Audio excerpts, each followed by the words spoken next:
വ്രതശുദ്ധിയുടെ അവസാന രാവുകളിലാണ് നാം.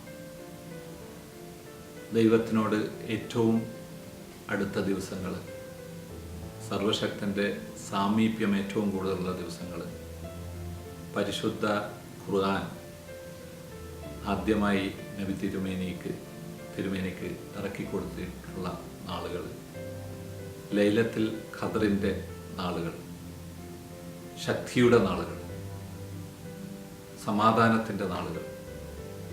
ഈ ദിവസങ്ങളിൽ ഇനി കുറച്ചങ്ങോട്ട് പോയാൽ ഈ പരിശുദ്ധ റമളാനിൻ്റെ പരിപാവനമായ ആ ഒരു പ്രൊട്ടക്ഷനിൽ നിന്ന് നാം പുറത്തോട്ട് കടക്കുകയാണ്. ചില തീരുമാനങ്ങളൊക്കെ എടുക്കണം. മനസ്സിൻ്റെ ശക്തി ഈ റമളാനിൻ്റെ ഹെൽത്തി റമദാനിൽ എന്ത് നാം നേടിയെന്ന് നോക്കുമ്പോൾ ഒരു കാര്യം മനസ്സിൽ ഉറപ്പിക്കണം. ഞാൻ വിൽ പവറിനെ കുറിച്ച് പറഞ്ഞു. ഒരു പേഴ്സണൽ റെസ്പോൺസിബിലിറ്റി എടുക്കുക എന്നുള്ളത് മനുഷ്യൻ്റെ ഏറ്റവും വലിയൊരു കടമയാണ്.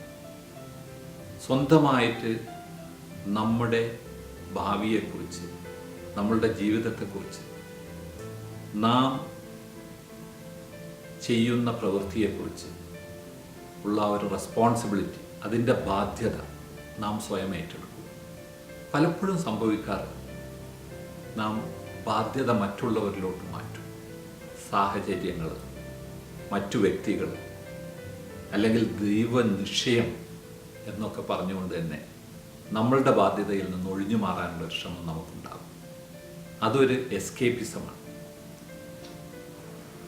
പലപ്പോഴും, എല്ലായ്പ്പോഴും തന്നെ നമ്മുടെ ഭാവി നിശ്ചയിക്കുവാനുള്ള ഏറ്റവും വലിയ കഴിവ് അല്ലെങ്കിൽ അതിനുള്ള വ്യക്തി നാം തന്നെയാണ്. ദൈവത്തിൻ്റെ കാരുണ്യം വേണം, അവൻ്റെ എല്ലാവിധത്തിലുള്ള സഹായങ്ങളും വേണം. പക്ഷേ നാം ചെയ്യണം, നാം ഏറ്റെടുക്കണം. ഇത് തീരുമാനിച്ചു കഴിഞ്ഞാൽ ഇനി അങ്ങോട്ടുള്ള കാലങ്ങളിൽ, അടുത്ത റമദാൻ വരെ ഞാൻ തീരുമാനിച്ച കാര്യങ്ങൾ ഞാൻ നടത്തിയിരിക്കുന്നു. എന്തൊക്കെ അതിനെതിരായി വന്നാലും ഞാനത് ചെയ്യും എന്നുള്ളൊരു തീരുമാനമെടുക്കാൻ, ആ ഒരു പേഴ്സണൽ റെസ്പോൺസിബിലിറ്റി എടുക്കുവാനുള്ള ഒരു തീരുമാനമാണ് ആദ്യമായിട്ട് റമദാൻ കഴിയുമ്പോൾ നാം എടുക്കേണ്ടത്. പലപ്പോഴും റമദാൻ കഴിഞ്ഞാൽ ഇതുവരെ ചെയ്തതൊക്കെ മറന്ന്, ഇതുവരെ എടുത്ത തീരുമാനങ്ങളൊക്കെ മറന്ന് അടുത്ത 11 മാസങ്ങളിൽ പഴയതുപോലെ തന്നെ ഒരു ജീവിതം അതിലോട്ട് തിരിച്ചു പോകുന്നതാണ് കാണാറ്. അത് പാടില്ല. എന്തെങ്കിലും നാം മനസ്സിലാക്കിയിട്ടുണ്ടെങ്കിൽ ഈ പറഞ്ഞ കാര്യങ്ങളിൽ, അല്ലെങ്കിൽ നിങ്ങൾ ഈ സമയത്ത് വായിച്ചതിൽ നിന്ന് അല്ലെങ്കിൽ കേട്ടതിൽ നിന്ന് മനസ്സിൽ തട്ടിയ, ഇത് ഞാൻ ചെയ്യേണ്ടതാണ് എന്ന് ഉറപ്പിച്ചിട്ടുള്ള കാര്യങ്ങൾ, അത് നിങ്ങൾക്കിനി ഭാവിയിൽ സ്വയം റെസ്പോൺസിബിലിറ്റി ഏറ്റെടുത്തുകൊണ്ട് അടുത്ത ഒരു വർഷം അത് നടത്തുവാൻ തീരുമാനിക്കണം. സർവശക്തൻ കൂടെയുണ്ട്, ഒരു താങ്ങായിട്ട് അവനെയുണ്ട്, ഒരു ഗൈഡായിട്ട്, നമ്മളുടെ ഒരു മാർഗദർശിയായിട്ട് സർവശക്തൻ കൂടെയുണ്ട്.